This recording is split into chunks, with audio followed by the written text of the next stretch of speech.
السلام علیکم ورحمۃ اللہ وبرکاتہ۔ بسم اللہ والصلاة والسلام علی رسول اللہ نبینا محمد وعلی آلہ واصحابہ ومن والاه واشهد ان لا الہ الا اللہ واشهد ان محمد رسول اللہ، اما بعد۔ اسلامی بھائیوں اور اسلامی ماں اور بہنوں، آج کی تراویح میں الحمدللہ آپ نے مکمل 10واں پارہ سماعت کیا اور اللہ کے فضل و کرم سے ہم نے 10 پارہ سن کر کے مکمل کیا۔ اس پارے کے حوالے سے چند باتیں آج کی اس مجلس میں آپ کی خدمت میں پیش کرنا ہے۔ سب سے پہلی بات جو اللہ نے اس پارے کے آغاز میں بیان کیا وہ ہے مال غنیمت کی تقسیم کا طریقہ، کہ مال غنیمت جو مسلمانوں کو جنگ کے میدان میں ملتا تھا اس کو کیسے استعمال کریں گے اور کن کن لوگوں کو کتنا کتنا دیا جائے گا، اس کی تفصیل اللہ نے بیان کی۔ پھر اللہ نے اس بات کا تذکرہ کیا کہ دشمن سے مقابلے کے وقت کے آداب کیا ہیں، طریقے کیا ہیں۔ اللہ نے کہا یا ایھا الذین آمنوا اذا لقیتم فئۃ فاثبتوا، سب سے پہلے ثابت قدم رہو، واذکروا اللہ کثیرا، اور اللہ کا کثرت سے ذکر کرو۔ تیسری چیز واطیعوا اللہ ورسولہ، اللہ اور اس کے رسول صلی اللہ علیہ وسلم کی اطاعت کرو۔ چوتھی چیز ولا تنازعوا، آپس میں اختلاف پیدا مت کرو، فتفشلوا، ورنہ تم ناکام ہو جاؤ گے۔ اور پانچویں چیز واصبروا، صبر کرو، ان اللہ مع الصابرین، بے شک اللہ صبر کرنے والوں کے ساتھ۔ تو جب مسلمان جنگ کے میدان میں کافروں کے مقابلے میں ہوتے تھے تو یہی آداب وہ اپناتے تھے، انہی چیزوں کو وہ اختیار کرتے تھے۔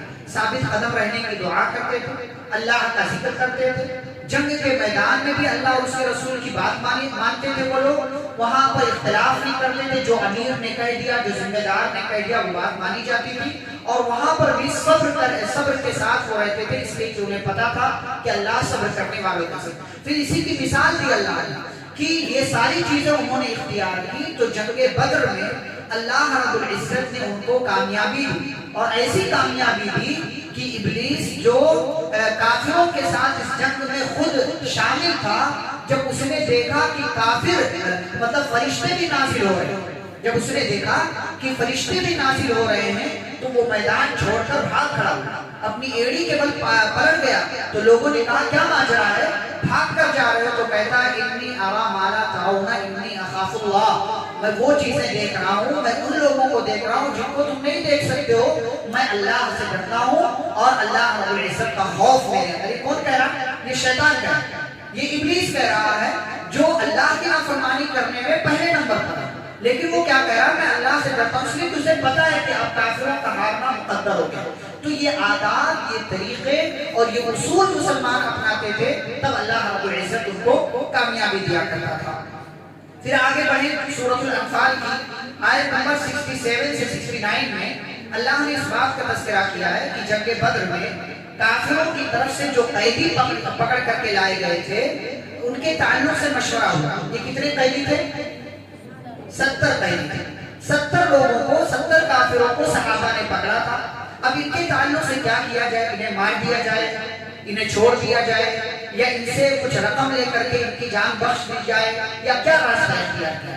تو نبی پاک صلی اللہ علیہ وسلم نے صحابہ سے مشورہ کیا۔ ابو بکر صدیق رضی اللہ عنہ کا مشورہ آیا کہ اللہ کے نبی صلی اللہ علیہ وسلم ان سے فدیہ لے لو، ان سے کچھ رقم لے لو اور چھوڑ دو، اور جو لوگ پڑھنا جانتے ہیں ان کے حوالے مدینہ کے کچھ بچوں کو کر دو تاکہ یہ انہیں پڑھنا لکھنا سکھا دیں۔ اور یہ تو ابو بکر رضی اللہ عنہ کا مشورہ ہوگا۔ عمر رضی اللہ عنہ نے مشورہ دیا کہ چونکہ یہ ہم سے جنگ کرنے آئے تھے، ہم کو مارنے آئے تھے، لہٰذا اصولی اعتبار سے انہیں مار دینا چاہیے، اصولی اعتبار سے انہیں مار دینا چاہیے، انہیں قتل کر دینا چاہیے۔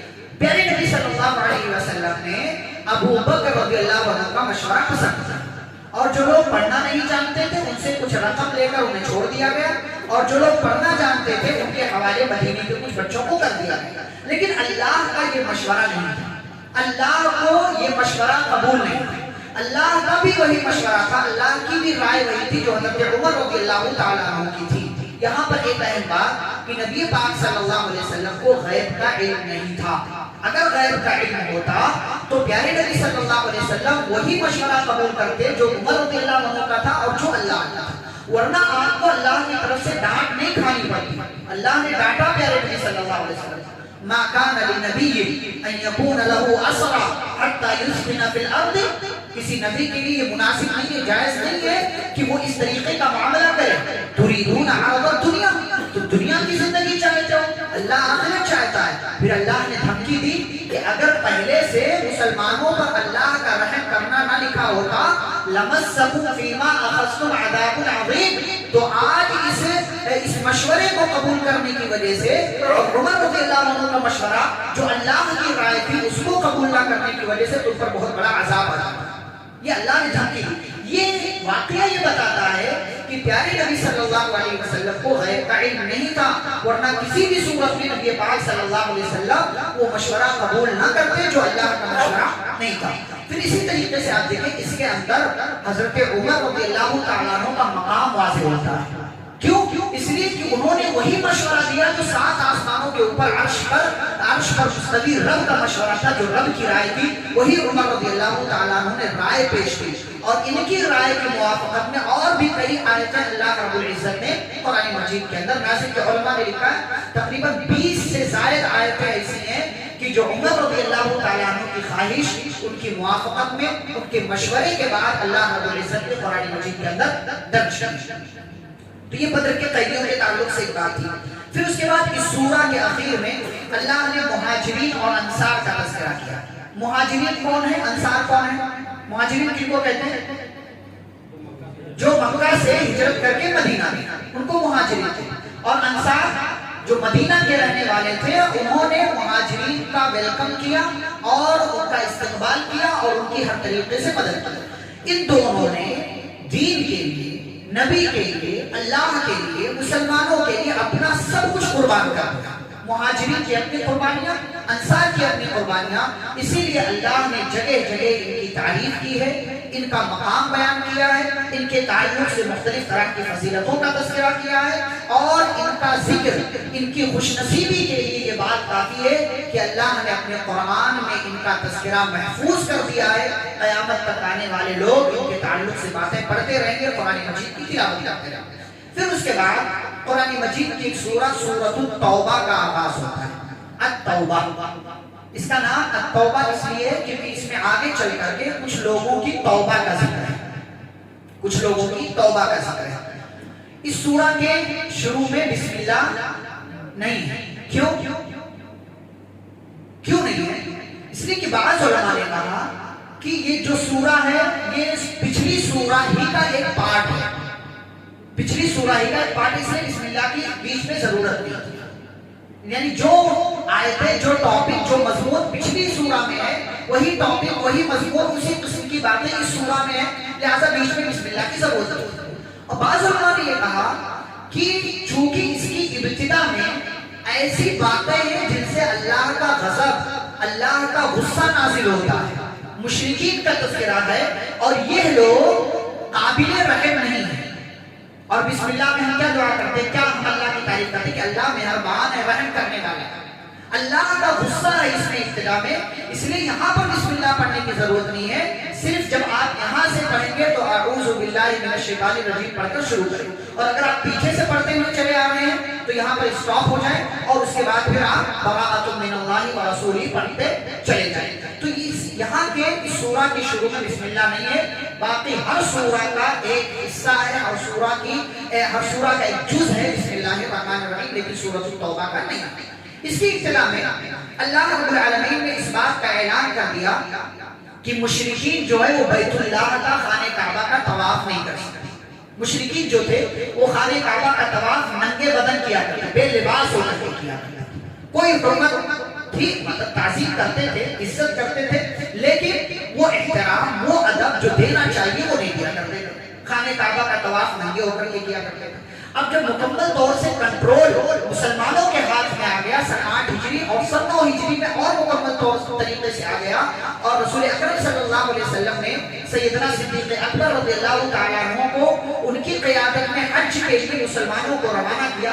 آپ صلی اللہ علیہ وسلم اس سال نہیں گئے, آپ نے سن 10 ہجری میں حج کیا. اس سے پہلے ایک قافلہ حج کے لیے ابو بکر صدیق رضی اللہ عنہ کی قیادت میں آپ نے بھیجا تھا, اور اسی موقع سے یہ آیتیں نازل ہوئی. پیارے نبی صلی اللہ علیہ وسلم نے حضرت علی رضی اللہ تعالیٰ عنہ کو یہ آیتیں دے کر کے, یہ پیغام دے کر کے بھیجا کہ جا کر کے صدیق اکبر رضی اللہ تعالیٰ عنہ کو یہ بتا دو. اور پھر وہیں سے اعلان ہو گیا کہ آج کے بعد کوئی بھی مشرک خانہ کعبہ کے اندر داخل نہیں ہو سکتا, کوئی بھی کافر بیت اللہ کے قریب نہیں آ سکتا. اسی لیے آپ دیکھیں کہ حرم مکی اور حرم مدنی, مکہ میں بھی اور مدینہ میں بھی جو کچھ ایریا ہیں جن کے اندر کافر نہیں جا سکتا, جن کو حدود حرم کہتے ہیں, جن کو اسی لیے مسجد خانہ کعبہ کو مسجد نبی کو حرمین کہا جاتا ہے.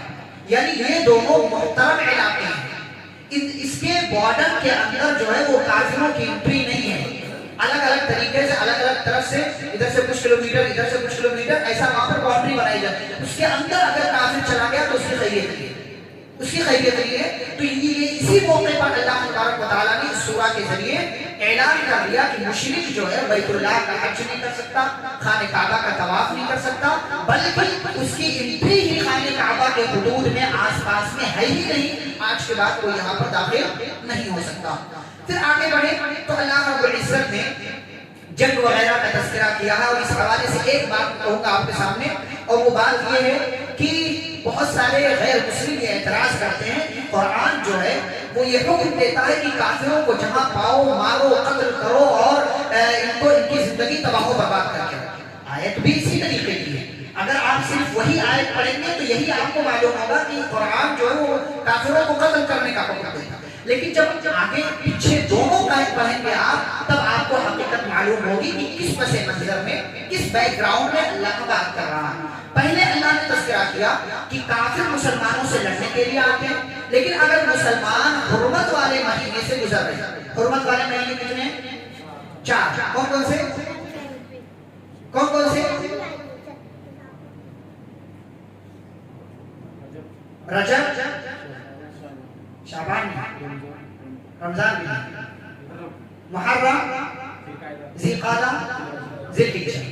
رجب, ذی قعدہ, ذی الحجہ, محرم, یہ 4 حرمت والے ہیں. تو اللہ نے کہا کہ اگر کافر مسلمانوں سے لڑنے کے لیے حرم کے علاقے میں آئے یا حرم کے باہر آئے, تو حرمت والا مہینہ اگر چل رہا ہے تو حرمت والے مہینے میں جنگ نہیں کرنا. ٹھیک ہے, لیکن پھر اللہ نے کہا فَإِذَا انْسَلَخَ الْأَشْهُرُ الْحُرُمُ, لیکن جیسے ہی حرمت والے مہینے ختم ہو جائے اور کافر مقابلے کے لیے کھڑا ہوا ہے, تو اب اللہ کہتے ہیں فَقْتُلُوا الْمُشْرِكِينَ حَيْثُ وَجَدتُّمْ, اب مشرکوں کو جہاں پاؤ تہاں کرو. یہ بیک گراؤنڈ ہے. اچھا, اس کے بعد پھر اللہ کیا کہتے ہیں, اس کے بعد والی آیت ہے وَإِنْ أَحَدٌ مِّنَ الْمُشْرِكِينَ اسْتَجَارَكَ, اگر ان حالات میں بھی کوئی مشرک آ کر کے تم سے پناہ مانگے فَأَجِرْهُ, تو اس کو پناہ دیں. یہ آگے پیچھے کی آیتیں بیان کرنے والے بیان نہیں کرتے. جو لوگ اس آیت کو لے کر کے ہلا گلا کرتے ہیں وہ آگے پیچھے والی آیتوں کو لے کر کے بیان نہیں کرتے, کیونکہ ان کو پتہ ہے ہماری ڈال نہیں کرنے والی. اسی لیے آگے پیچھے کا ہمیشہ دیکھنا چاہیے. کسی کی تقریر کا کوئی ایک ٹکڑا لے کر کے اڑ نہیں جانا چاہیے کہ پولیس صاحب تو یہ بات کر رہے تھے, بلکہ پورا سیاق سباق بیک گراؤنڈ آگے پیچھے ساری چیزیں دیکھیں, اس کے بعد کوئی فیصلہ کریں. تو اللہ رب العزت یہ ایک چیز تھی جس کی وضاحت میں نے آپ کے سامنے کی. پھر آگے بڑھیں تو مسجد کو آباد کرنے کا تذکرہ اللہ نے کیا. مسجد کون آباد کرے گا؟ مسلمان. مسجد کی تعمیر کون کرے گا؟ مسلمان. مسجد کے آباد کرنے کی کیا فضیلت ہے؟ اللہ نے ایسے لوگوں کو ہدایت والے لوگوں میں سے شمار کیا. مسجد کے تعلق سے میں 2 باتیں بیان کروں آپ کے ساتھ. 2 باتیں جو یہاں پر ذکر نہیں ہے لیکن مسجد کے آداب میں سے آتی ہے. میں 2 باتیں. پہلی بات, مسجد کی صفائی ستھرائی, اس کو صاف رکھنا یہ ہم سب کی ذمہ داری ہے. یہ ہم سب کی ذمہ داری ہے. کوئی خادم اگر مقرر ہے وہ اپنا کام کرے گا, لیکن اگر آپ کوئی کچرا, کوئی تنکا, کوئی پتھر, کوئی روڑا دیکھ لیتے ہیں اور آپ کی نظر پڑ رہی ہے, تو آپ یہ نہ کہیں کہ فلاں صاحب آؤ اس کو صاف کرو, اس کو اٹھا کر مسجد کے باہر. یہ آپ بھی کر سکتے ہیں, آپ کو کرنا بھی چاہیے, کیونکہ مسجد اللہ کا گھر ہے, ہم کریں گے ثواب ہے. پیارے رسول صلی اللہ علیہ وسلم کی مثال دیکھیں. نبی صلی اللہ علیہ وسلم اما عائشہ رضی اللہ تعالیٰ عنہ کے حجرے سے نکلے. ادھر کمرہ ہے اما عائشہ رضی اللہ عنہ کا, مسجد مسجد نبوی کے اس طرف ادھر سے نکلے اور آپ مسجد میں داخل ہوئے. آپ نے قبلے والی دیوار جو ہوتی ہے اس طرف کی پچھم سائڈ کے ہمارے حساب سے, تو قبلے والی دیوار میں آپ نے دیکھا رَأَى نُخَامًا او بُسَاقًا او بُزَاقًا, آپ نے دیکھا کہ اس دیوار میں تھوک لگا ہوا ہے یا بلغم ہے یا ناک کی گندگی ہے. ان تین میں سے کوئی ایک گندگی تھی, سوکھ گیا تھا, معلوم نہیں پڑ رہا تھا کیا ہے, کوئی ایک گندگی لیکن بہرحال تھی. نبی نے کیا کہا, بلال یہاں آؤ, ابو بکر, عمر, عثمان, عائشہ آؤ صاف کرو اس کو. نہیں, بخاری کی روایت ہے, آپ نے فرمایا فحقہ. اب عائشہ کہتی ہے کہ آپ نے دیکھا اور آپ نے اس گندگی کو کھرچ کر مسجد کی دیوار سے صاف کر دیا. یہ کردار ہوتا ہے. اور آج ہمارے یہاں دیکھے لوگ بیٹھے, نکاح ہو رہا ہے, تقریب ہو رہی ہے, کھجور کھایا, اڈلی مسجد میں ڈال دیا, بیج مسجد میں ڈال دیا, جوس پیا, گلاس یہیں پر رکھ دیا. کون صاف کرے گا؟ مسجد کا خادم جس کو ہم 10,000 روپیہ دیتے ہیں. کتنے افسوس کی بات ہے. اور اس کے اوپر آگے بڑھے تو بیٹھے ہوئے ہیں لوگ اور ناک کی گندگی نکال کر مسجد میں ڈال دیا. کچھ تو خیال ہونا چاہیے مسجد کا. مسجد کا ادب ہے, احترام ہے, مسجد کو صفائی ستھرائی یہ سب ہم سب کی ذمہ داری ہے. یہ نہیں کہ بھائی کوئی خاص ہے اس کے لیے تو وہی صاف کرے گا, ہم نہیں صاف کریں گے اس لیے کہ ہم کچھ روپیہ مہینہ مسجد کے اندر دیتے, 500 روپیہ 1000 روپیہ ہم دیتے, تو ہم کیوں صاف کریں بھائی؟ ہم تو فلانے صاحب ہیں. غلط بات ہے. ہم سب کی ذمہ داری ہے کہ مسجد کو صاف ستھرا. دوسری بات, مسجد میں اونچی آواز میں بات نہ کیا کریں. یہ ہم سب کو مسجد کا احترام نہیں معلوم. حضرت سعید بن یزید رضی اللہ تعالیٰ عنہ کہتے ہیں, میں مسجد نبوی میں بیٹھا ہوں, فَأَصَبَنِي رَجُلٌ, کسی نے مجھے کنکری پھینک کر مارا. میں نے پلٹ کر دیکھا کہ کس نے مجھ پر کنکری پھینکی ہے. فَإِذَا بِعُمَرَ بْنِ الْخَطَّابِ رضی اللہ عنہ, میں نے دیکھا کہ عمر رضی اللہ تعالیٰ عنہ امیر المومنین, ان کا دور ہے, وہ خلیفہ ہیں مسلمانوں کی, ان کا دور چل رہا ہے. انہوں نے مجھے پھینک کر وہ کنکری ماری. میں نے دیکھا تو مجھے اشارے سے بلایا کہ سعید ادھر آؤ. کہتے میں گیا, تو جب میں پہنچا تو انہوں نے کہا, امیر المومنین نے, عمر رضی اللہ عنہ نے, کہ وہ دونوں جو بندے وہ مسجد میں بیٹھے ہوئے, دونوں کو پکڑ کر میرے پاس لایا. پکڑ کر لائے کہ بھائی چلو بلا رہے ہیں امیر المومنین. اب جب آئے پاس میں تو عمر رضی اللہ عنہ نے پوچھا, ملا ہی نا انتم, تم لوگ کہاں سے آئے, یہاں کی تو نہیں لگتے ہو, کہاں کے رہنے والے ہو؟ تو ان دونوں نے کہا طائف سے آئے, بہت دور ہے, مسجد نبوی سے مدینہ سے بہت دور ہے, تقریباً 400 کلومیٹر, اور زیادہ بات کر لیں 500 کلومیٹر. کہا طائف سے آئے ہیں. دیکھیے خلیفہ نگاہ پورے معاشرے پر ہے کہ دو لوگ ہمارے علاقے میں مسجد میں آئے ہوئے ہیں جن کو ہم نہیں پہچانتے, احساس ہو گیا کہ ہمارے علاقے کا نہیں. یہ ذمہ دار کسی کا آدمی ہوتا ہے. اور آج ہمارے یہاں والدین کو تو اپنے بچوں کے بارے میں پتہ نہیں ہوتا, کب آتے ہیں, کب جاتے ہیں, کیا کرتے ہیں, کیا نہیں کرتے. بھائی امیر المومنین نے پورے لوگوں کی خبر ہے کہ یہ ہمارے علاقے کے ہیں. بہرحال پوچھا کہاں سے آئے ہو؟ طائف سے. کہا کہ اگر تم دونوں مدینہ کے ہوتے لَأَوْجَعْتُكُمَا, تو میں تم دونوں کو بہت مارتا.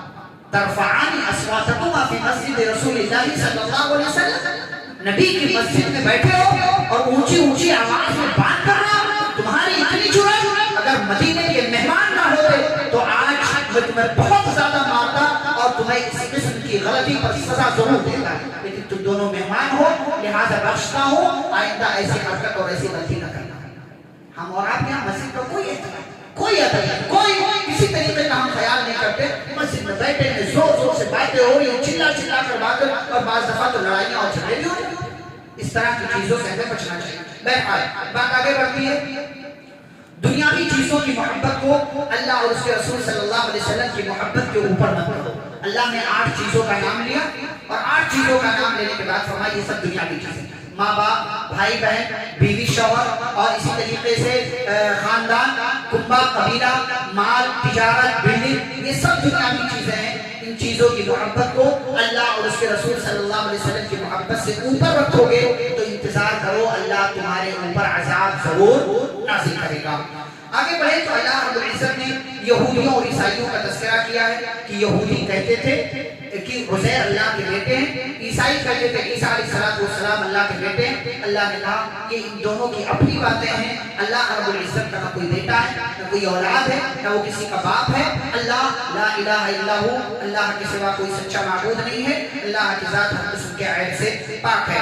پھر اللہ نے کچھ ایسے علماء کا تذکرہ کیا، کچھ ایسے عالموں کا تذکرہ کیا جو برے ہیں اور اللہ کے دین کا حوالہ دے دے کر لوگوں کا مال باطل طریقے سے کھاتے ہیں۔ کوئی تعویذ بناتا ہے، کوئی دم کرتا ہے، کوئی کسی طریقے کے اور آسیب چھڑاتا ہے غلط طریقے سے، یہ سب باطل طریقے سے مال کھانا ہوا۔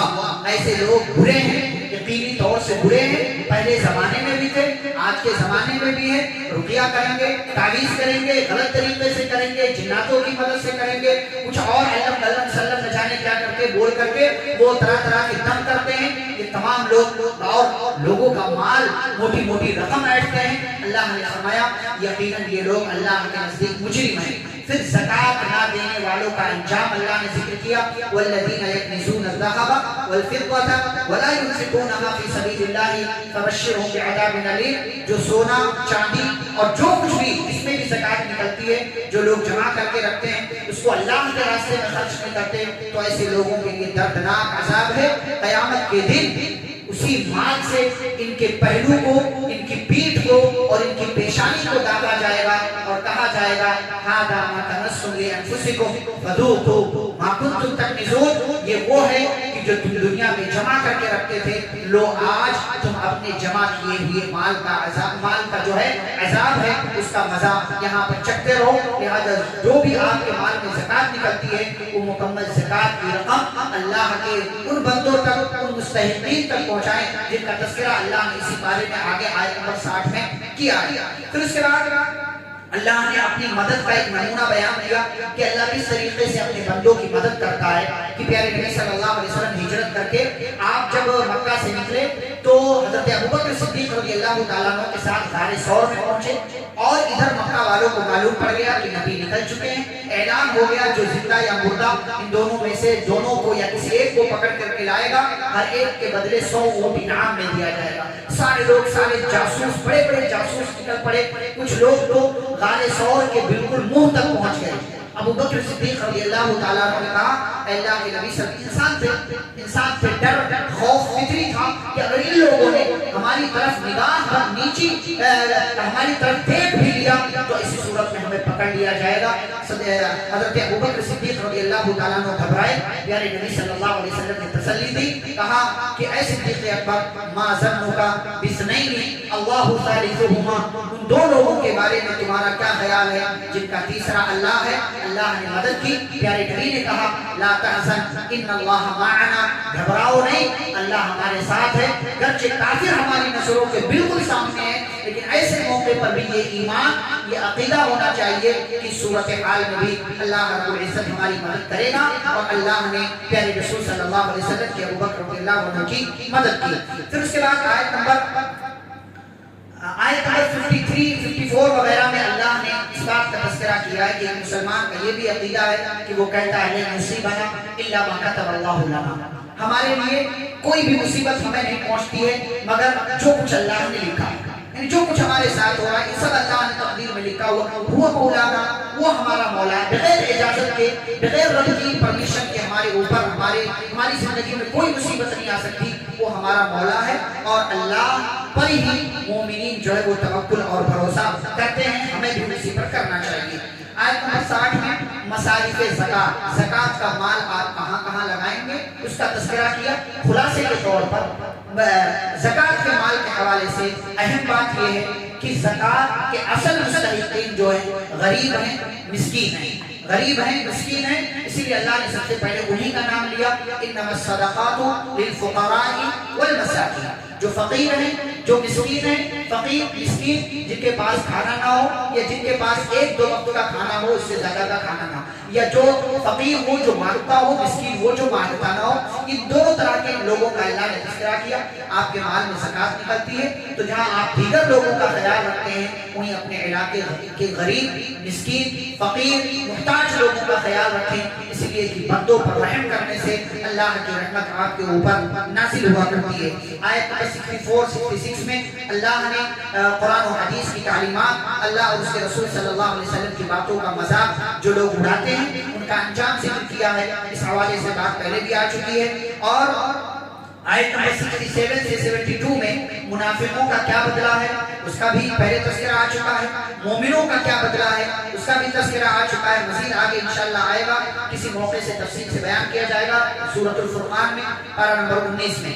اسی طریقے سے اللہ نے آگے چل کر کے اس بات کا تذکرہ کیا ہے کہ مشرک میت کے لیے، وہ بندہ جو شرک پر مر جاتا ہے، اس کے لیے نہ آپ استغفار پڑھیں گے اور نہ ہی اس کی نماز جنازہ میں آپ شرکت کریں گے۔ ان دونوں چیزوں سے اللہ نے اپنے پیارے پیغمبر صلی اللہ علیہ وسلم کے ذریعے منع کر دیا، فرمایا مشرک میت کے لیے استغفار کا، اگر آپ استغفار کرتے ہیں تو یہ بیکار ہے۔ اللہ مشرک کے حق میں آپ کی جو ہے مغفرت کو، آپ کی دعاؤں کو قبول نہیں کرے گا، اور نہ ہی وَلَا تُصَلِّ عَلَىٰ أَحَدٍ مِّنْهُمْ مَاتَ أَبَدًا وَلَا تَقُمْ عَلَىٰ قَبْرِهِ۔ اللہ نے کہا مشرک میت کے لیے نماز جنازہ نہیں پڑھنا چاہیے، یہ اللہ کی تعلیم ہے، یہ اللہ رب العزت کا حکم ہے۔ اور اس کے بعد آیت نمبر 90 سے 93 میں جنگ تبوک وغیرہ کا تفصیل کے ساتھ اللہ نے ذکر کیا ہے، جو مسلمانوں کی جانب سے نبی صلی اللہ علیہ وسلم کی زندگی میں ہونے والی آخری جنگ ہے، اس کا تذکرہ اللہ نے کیا ہے، جو اس پارے کے بالکل اخیر میں ہے۔ پارہ نمبر 11 میں بھی اس حوالے سے بہت ساری باتیں ہیں، انشاءاللہ کل پارہ نمبر 11 میں جنگ تبوک کا تفصیلی تذکرہ ہم کریں گے، اور اس حوالے سے ایک بہترین اور خوبصورت واقعہ آپ کے سامنے بیان کیا جائے گا، اور پھر پارہ نمبر 11 کے اور جو باتیں ہوں گی انشاءاللہ اس کا تذکرہ کریں گے۔ رب العالمین ہم سبھی کو قرآن و حدیث کی تعلیمات کو پڑھنے، سمجھنے، ان پر عمل کرنے کی توفیق عطا فرمائے۔ اللہ جب تک دنیا میں زندہ رکھے، اسلام اور ایمان پر زندہ رکھے، خاتمہ اور خاتمہ بالخیر ہو۔ وصلی اللہ تعالی علی نبینا محمد وعلی آلہ وصحبہ اجمعین برحمتک یا ارحم الراحمین۔ ربنا تقبل منا انک انت السمیع العلیم، سبحانک اللہم وبحمدک، اشہد ان لا الہ الا انت، استغفرک واتوب الیک۔ السلام علیکم ورحمۃ اللہ وبرکاتہ۔